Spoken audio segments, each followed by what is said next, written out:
Hi, this is Dodger, and you're watching my show.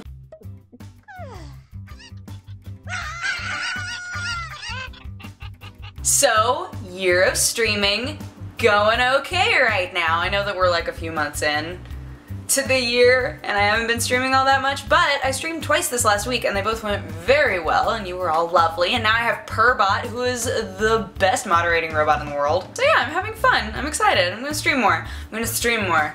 Promise. For news, if you are an EVE Online player, you probably have your best character's name on a giant monument right now. It's awesome. I have like 3 or 4 friends at Maker who were like, oh my gosh, my character is like totally on this thing in Iceland, isn't that awesome? So CCP, in honor of their active EVE Online players, has made a huge 16-foot monument in Iceland and put names for every single person. Now to be clear, because I didn't really understand this at first either until I dug in a bit more, it won't be like your name, your real life name, right? It'll be the name of the character who has the most skill points as of March 31st, which is when they took the data. So guys, if you were an active player on March 1st, which is where they started calling it, your name is probably on there, which is super cool, and I really want to go see it. But for those of you who are saying to yourself right now, I'm not gonna be able to go to Iceland and see that, that's not gonna be a thing, you can actually go on their website and you can type in your character name and it'll show you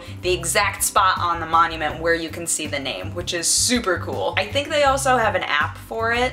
Question mark? They were supposed to. They're supposed to have an app. I don't know if the app really exists, but right now on the website you can do the same thing. With as committed as you have to be and how intense the social system and the ecosystem is in that game, I feel like they deserve it. I feel like you all deserve this sculpture. Because Lord knows, I wasn't ever gonna be on that. Oh my god, can you imagine a World of Warcraft monument? Speaking of Blizzard, I didn't plan this at all. I was just looking and I was like, oh my gosh, it all comes together. So this is like more information than news, if that makes sense, but Blizzard has 3 of their oldest games on Battle.net for totes for easy. So for the select few of you who go to BlizzCon and you're like, man, I can't wait to play Lost Vikings at BlizzCon, that game's free now. That game, Rock and Roll Racing, and Blackthorn. Here's the thing that's like a little weird about it to me is that the Rock and Roll Racing that you get doesn't have the same soundtrack, which is so iconic, and only has 3 racetracks. Like, is there a version of Rock and Roll Racing that you can still buy that's more complete?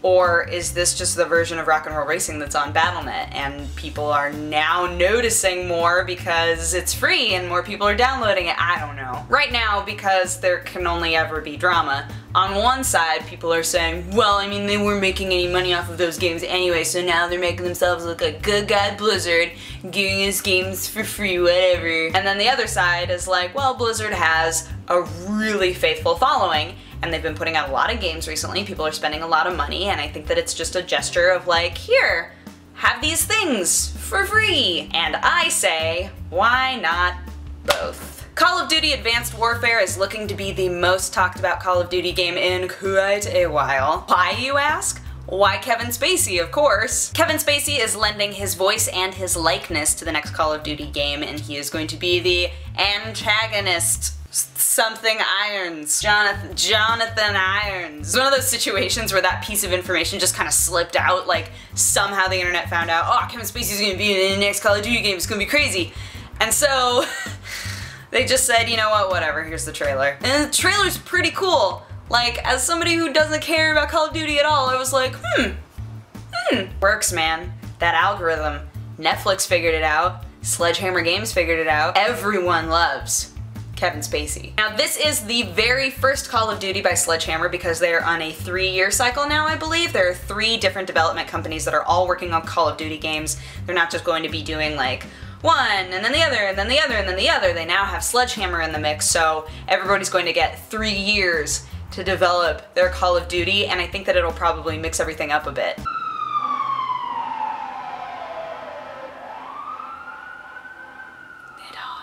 But that's why it's called Advanced Warfare. It doesn't make any sense.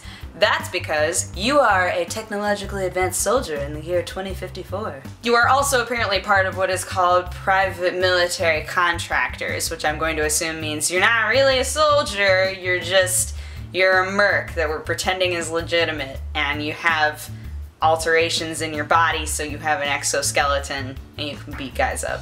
Whatever, the trailer's cool. Best COD trailer that we've had in years, I would say. Speaking of things that I have had no interest in at all until recently, Disney Infinity is going to be adding all of their Marvel-y fantastical heroes in. Disney Infinity, which blows my mind, has sold over 3 million starter packs. And so at this point, they're doing Disney Infinity 2.0, Marvel Superheroes. It is being released this fall, supposedly in September, and it will be for current gen and previous gen. Now, the like 6 starting dudes, right, are who you would expect. Iron Man, Hulk, Thor, Black Widow, Hawkeye, and Captain America.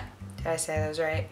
We'll go with it. But in the trailer, you also see Groot, you see Loki, and apparently Rocket Raccoon's gonna be coming. It was cracking me up because I was reading the comments on all of the articles that were talking about this, and literally all of them were just filled with people being like, I hate Disney Infinity, but I want this so bad. And a lot of people have asked what's going to be different about the game as a whole other than just adding in a bunch of Marvel heroes. The one specific thing that they mentioned is that the world in general will have to grow because suddenly we're going to have people who can fly.